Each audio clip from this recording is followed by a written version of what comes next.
ದೇಶದ ಶ್ರೀಮಂತ ಸಿಎಂ ಡಿ.ಕೆ. ಶಿವಕುಮಾರ್. ಹಾಗಾದ್ರೆ ಅತ್ಯಂತ ಬಡ ಸಿಎಂ ಯಾರು ಗೊತ್ತಾ?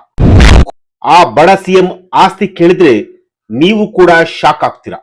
ನಮಸ್ಕಾರ ವೀಕ್ಷಕರೇ, ಸುಪ್ರೀಂ ಟಿವಿ ನ್ಯೂಸ್ಗೆ ಸ್ವಾಗತ. ನಾನು ಅಶ್ವಥ್. ವೀಕ್ಷಕರೇ, ಒಂದು ಬಹಳ ಇಂಟ್ರೆಸ್ಟಿಂಗ್ ಸಬ್ಜೆಕ್ಟ್ ಅನ್ನ ನಾನು ನಿಮ್ಗೆ ಹೇಳ್ತಾ ಇದ್ದೀನಿ. ಈ ದೇಶದಲ್ಲಿ ಅತ್ಯಂತ ಶ್ರೀಮಂತ ಸಿಎಂ ಯಾರು, ಅತ್ಯಂತ ಬಡ ಸಿಎಂ ಯಾರು, ಆ ಬಡ ಸಿಎಂ ಆಸ್ತಿ ಎಷ್ಟಿರಬಹುದು, ಶ್ರೀಮಂತ ಸಿಎಂ ಆಗಿರುವಂತಹ ಆ ವ್ಯಕ್ತಿಯ ಆಸ್ತಿ ಎಷ್ಟಿರಬಹುದು. ಎಸ್, ಇದು ಬಹಳ ಇಂಟ್ರೆಸ್ಟಿಂಗ್ ಆದಂತಹ ಒಂದು ಸಬ್ಜೆಕ್ಟ್. ನಮ್ಮ ದೇಶದ ರಾಜಕಾರಣಿಗಳು ಯಾವ ಉದ್ಯಮಿಗಳು ಕೂಡ ಕಡಿಮೆ ಇರಲ್ಲ. ಟಾಪ್ ಶ್ರೀಮಂತರ ಪಟ್ಟಿಗಳಲ್ಲಿ ಪೊಲಿಟಿಷಿಯನ್ಗಳು ಕೂಡ ಟಾಪ್ನಲ್ಲೇ ಇರ್ತಾರೆ. ಹಿಂದೆ ಒಂದು ಕಾಲ ಇತ್ತು, ಖಾದಿ ತೊಟ್ಟು ಸರಳ ಜೀವನ ಮಾಡ್ತಾ ಇದ್ರು, ಜನಸೇವೆ ಮಾಡ್ತಾ ಇದ್ರು. ಆದರೆ ಆ ಕಾಲನೇ ಬೇರೆ, ಈ ಕಾಲನೇ ಬೇರೆ. ಅವತ್ತಿನ ರಾಜಕಾರಣಿಗಳೇ ಬೇರೆ, ಇವತ್ತಿನ ರಾಜಕಾರಣಿಗಳೇ ಬೇರೆ. ಎಸ್, ಕಾಲ ಬದಲಾಗಿದೆ. ಸೂಟು ಬೂಟು ಹಾಕಿ ಕಾಂಚಾಣದ ಖಜಾನೆ ಹೊಂದಿದವರೇ ಇವತ್ತಿನ ರಾಜಕೀಯಕ್ಕೆ ಕಾಲಿಡೋದು ಅನ್ನೋ ಮಾತು ಕೂಡ ಇದೆ. ಇದೀಗ ನಮ್ಮ ದೇಶದಲ್ಲೇ ಅತ್ಯಂತ ಶ್ರೀಮಂತ ಹಾಗೂ ಬಡ ಮುಖ್ಯಮಂತ್ರಿ ಯಾರು? ಎಸ್, ಇದು ಬಹಳ ಇಂಟ್ರೆಸ್ಟಿಂಗ್ ಆದಂತಹ ಒಂದು ಸಬ್ಜೆಕ್ಟು. ಆ ಸಬ್ಜೆಕ್ಟ್ ಅನ್ನ ನಾನು ನಿಮ್ಮ ಮುಂದೆ ಇವತ್ತು ಹೇಳಲೇಬೇಕು ಅಂತಂತ ಹೇಳಿ ಇಂಚಿಂಚು ಮಾಹಿತಿನ ನಾನು ನಿಮಗೆ ಕೊಡ್ತೀನಿ.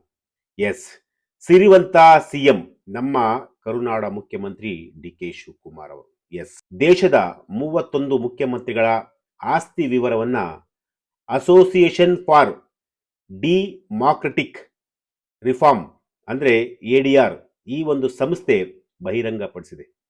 ಈ ವರದಿಯ ಪ್ರಕಾರ, ಈ ಸಂಸ್ಥೆ ಏನು ವರದಿಯನ್ನ ಮಾಡಿರೋದಲ್ಲ, ಅದ್ರ ಪ್ರಕಾರ ದೇಶದಲ್ಲೇ ಅತ್ಯಂತ ಶ್ರೀಮಂತ ಸಿಎಂ ಅಂದ್ರೆ ನಮ್ಮ ಕರ್ನಾಟಕದ ಮುಖ್ಯಮಂತ್ರಿ ಡಿ.ಕೆ. ಶಿವಕುಮಾರ್ ಅವರು.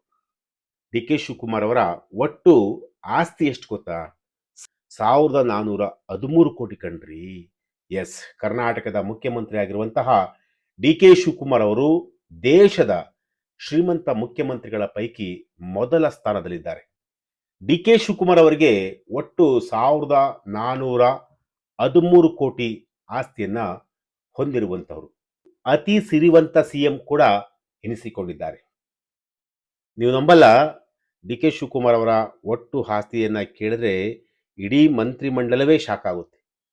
ಮೋದಿಯವರು ಕೂಡ ಶಾಕ್ ಆಗ್ತಾರೆ. ಅಷ್ಟು ಆಸ್ತಿಯನ್ನ ಡಿ.ಕೆ. ಶಿವಕುಮಾರ್ ಅವರು ಅಧಿಕೃತವಾಗಿ ಘೋಷಣೆ ಮಾಡಿಕೊಂಡಿರುವಂತಹ ಆಸ್ತಿಯನ್ನ ನಾನು ನಿಮ್ಗೆ ಹೇಳಿರುವುದು 1413 ಕೋಟಿ. ಎಸ್, ಇನ್ನು 31 ಸಿಎಂಗಳು ಒಟ್ಟು ಆಸ್ತಿ ಎಷ್ಟಿರಬಹುದು? ಈ ದೇಶದ 31 ಮುಖ್ಯಮಂತ್ರಿಗಳ ಆಸ್ತಿ ವಿವರವನ್ನು ನಾನು ನಿಮಗೆ ಕಂಪ್ಲೀಟ್ ಆಗಿ ಕೊಡ್ತಾ ಇದ್ದೀನಿ. ಅದರಲ್ಲಿ ಡಿ.ಕೆ. ಶಿವಕುಮಾರ್ ಅವರ ಆಸ್ತಿ 1413 ಕೋಟಿ. ಇನ್ನ ಉಳಿದಂತ 31 ಸಿಎಂಗಳ ಒಟ್ಟು ಆಸ್ತಿ 3660 ಕೋಟಿ ರೂಪಾಯಿ. ಎಸ್, 31 ಸಿಎಂಗಳು ಒಟ್ಟು 3660 ಕೋಟಿ ರೂಪಾಯಿ ಆಸ್ತಿಯನ್ನು ಹೊಂದಿರುವಂಥದ್ದು.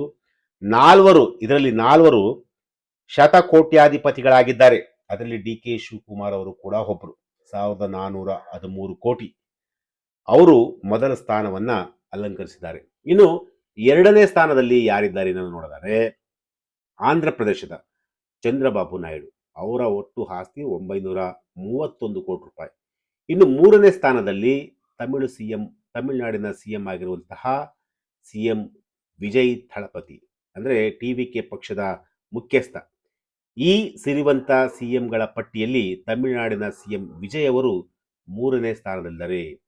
ವಿಜಯ್ ಅವರ ಆಸ್ತಿ ಮೌಲ್ಯ ಒಟ್ಟು 648 ಕೋಟಿ ರೂಪಾಯಿ ಇದೆ. ನಂತರದ ಸ್ಥಾನದಲ್ಲಿ ಅರುಣಾಚಲ ಪ್ರದೇಶದ ಪ್ರೇಮಕಂಡು 332 ಕೋಟಿ ರೂಪಾಯಿ ಆಸ್ತಿಯನ್ನ ಅವರು ಕೂಡ ಹೊಂದಿರುವಂಥದ್ದು. ಮತ್ತೆ ಯಾರು ಅತಿ ಹೆಚ್ಚು ಅಂದ್ರೆ ಅತಿ ಬಡವ ಸಿಎಂ ಯಾರಪ್ಪ ಅನ್ನೋದು ನೋಡಿದರೆ ಸುವೇಂದ್ ಓಮರ್. ಎಸ್, ADR ಅಂಕಿ ಅಂಶಗಳ ಪ್ರಕಾರ ಕಾಶ್ಮೀರದ ಉಮರ್ ಅಬ್ದುಲ್ಲಾ ಅವರು ದೇಶದ ಅತ್ಯಂತ ಬಡ ಮುಖ್ಯಮಂತ್ರಿ ಅನಿಸಿಕೊಂಡಿದ್ದಾರೆ.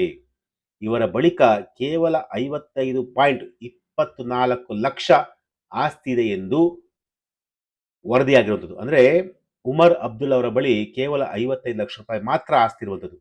ಇವರು ಘೋಷಿತ ಆಸ್ತಿಯನ್ನ ಹೊಂದಿದ್ದು ದೇಶದ ಅತಿ ಬಡ ಮುಖ್ಯಮಂತ್ರಿ ಎನಿಸಿಕೊಂಡಿದ್ದಾರೆ. ಎಸ್. ಇನ್ನು ವಿಜಯ್ ನಂತರದ ಸ್ಥಾನಗಳಲ್ಲಿ ಪಶ್ಚಿಮ ಬಂಗಾಳ ಸಿಎಂ ಸುವೇಂದ್ ಅಧಿಕಾರಿ, ರಾಜಸ್ಥಾನದ ಮುಖ್ಯಮಂತ್ರಿ ಭಜನ್ ಲಾಲ್ ಶರ್ಮಾ ಅವರು ಕೂಡ 1.46 ಕೋಟಿ ರು ಇದ್ದಾರೆ. ಇನ್ನು ಸುವೇಂದ್ ಅಧಿಕಾರಿ ಇದೆಯಲ್ಲ ಅವರು 85.87 ಲಕ್ಷ ರು. ಇನ್ನು 4 ಸಿಎಂಗಳ ವಿರುದ್ಧವೂ ಕೂಡ ಕ್ರಿಮಿನಲ್ ಕೇಸ್ ಇರುವಂಥದ್ದು. ಯಾರ್ಯಾರು ಅಂತ ಅದನ್ನು ಕೂಡ ಹೇಳ್ತೀವಿ. ಎಡಿಆರ್ ಮಾಹಿತಿಯ ಪ್ರಕಾರ 31 ಮುಖ್ಯಮಂತ್ರಿಗಳ ಪೈಕಿ 45% ಅಂದರೆ 14 ಸಿಎಂಗಳು ತಮ್ಮ ವಿರುದ್ಧ ಕ್ರಿಮಿನಲ್ ಪ್ರಕರಣ ಇರುವುದಾಗಿ ಒಪ್ಪಿಕೊಂಡಿದ್ದಾರೆ. ಈ ಪೈಕಿ 11 ಸಿಎಂಗಳ ವಿರುದ್ಧ ಗಂಭೀರ ಪ್ರಕರಣಗಳು ಕೂಡ ಇದೆ ಅಂತೇಳಿ ಈಗ ಒಂದು ವರದಿ ಆಗಿರುವಂಥದ್ದು. ಅಂದರೆ ದೇಶದ ಅತ್ಯಂತ ಶ್ರೀಮಂತ ಸಿಎಂ ಯಾರಪ್ಪ ಅನ್ನೋದಾದ್ರೆ ಡಿ ಕೆ ಶಿವಕುಮಾರ್ ಅವರು. ಇನ್ನು ಅತ್ಯಂತ ಬಡ ಶ್ರೀಮಂತ ಯಾರಪ್ಪ, ಬಡ ಶ್ರೀಮಂತ ಅಂದ್ರೆ ಬಡವ ಸಿಎಂ ಯಾರಪ್ಪ ಅಂತ ನೋಡೋದಾದ್ರೆ ಈಗಾಗಲೇ ನಿಮಗೆ ಹೇಳಿರುವಂತೆ ಉಮರ್ ಅಬ್ದುಲ್ಲಾ ಅಂದ್ರೆ ಕಾಶ್ಮೀರದ ಉಮರ್ ಅಬ್ದುಲ್ಲಾ ಅವರು ಬಡ ಸಿಎಂ ಆಗಿರುವಂಥದ್ದು. ಎಸ್, ಇದು ಇವತ್ತಿನ ಒಂದು ವಿಚಾರ. ನಾಳೆ ಮತ್ತೊಂದು ವಿಚಾರದೊಂದಿಗೆ ನಾನು ನಿಮ್ಮನೆ ಭೇಟಿ ಆಗ್ತೀನಿ. ನಿರಂತರ ಸುದ್ದಿಗಾಗಿ ನೋಡ್ತಾರೆ supreme TV news. Thank you.